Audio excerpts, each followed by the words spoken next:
Ico twashimye ca mbere nuko hariho icabaye ciza cane kuko abarundi barahuye, abafise ivyo bapfa n'abandi ataco bapfa mugabo bategerezwa gukurikirana ivy'igihugu.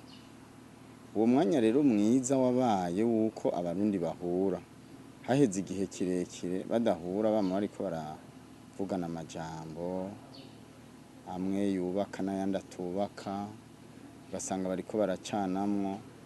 Ivyo rero vyarabaye vyiza yuko leta n'abarya bose batavuga rumwe bari hanze n'abari mu gihugu yuko bahurira i Kampala.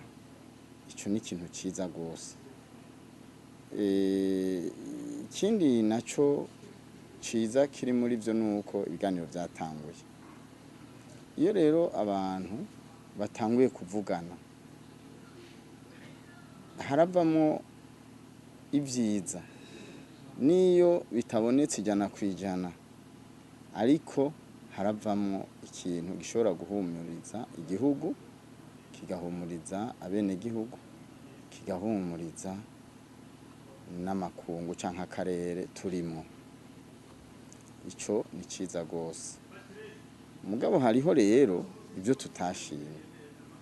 Ivyo tutashimye bikuru bikuru ni ibihe: ica mbere nuko Nyangoma yavuga yuko yatumiwe nka CNDD.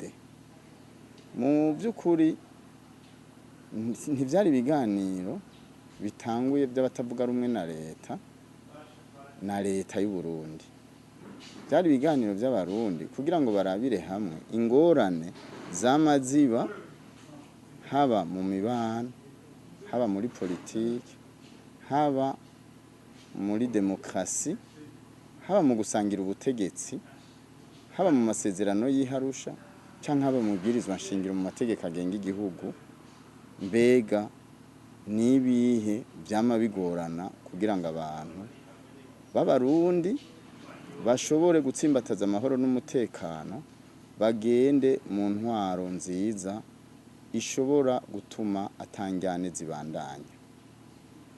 Mugabo twasanze Nyangoma aca yitaba nka Sinarede, kandi azi yuko Sinarede leta y'u Burundi itayemera.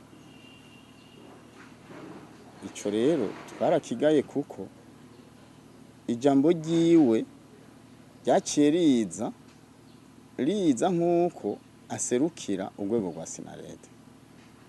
Ivyo rero twabonye yuko vyaciye bibabaza leta cane, rica rituma mbere n'ivyiyumviro leta yari ifise vyuko ibiganiro